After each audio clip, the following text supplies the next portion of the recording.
अच्छा सुनो, सब्सक्राइब करने के बाद ना घंटी बजा देना।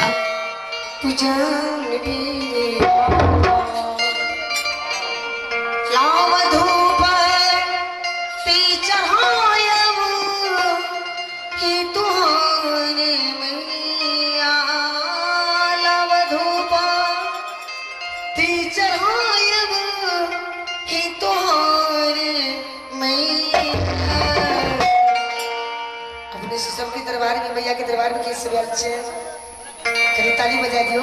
प्रेस बोले सच्चे दरबार की। देवी वहां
माँ के दिल में बसावे छी और हमारे प्रभु जी बहुत खुशी की बात है। प्रेम से बोली जगदम्बी जगदम्बा की।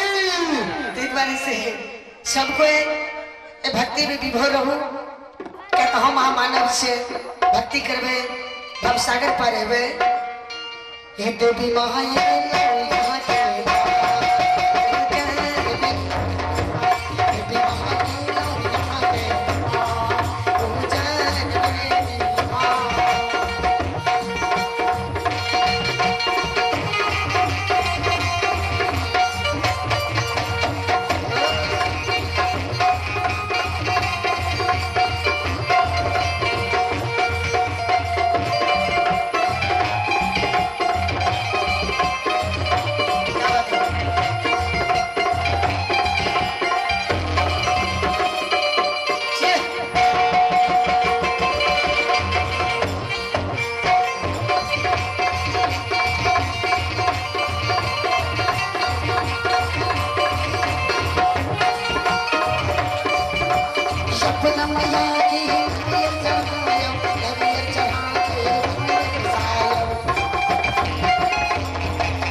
अंतिम बार के दोनों हाथ उठा के ताली लगा दी। प्रेम से सच्चे दरबार की मैया भगवती की। देवी माँ यहाँ के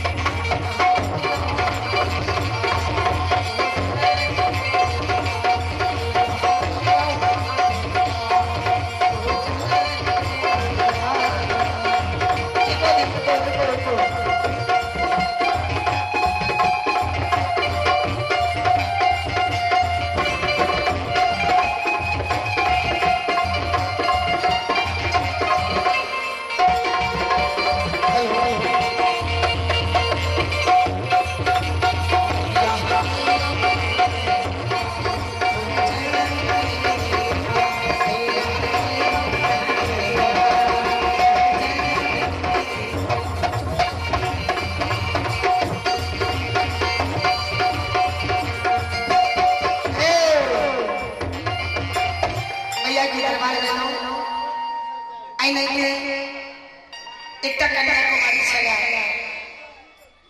कन्याकुमारी चला जना के सीता मैया जनकपुर के नगरी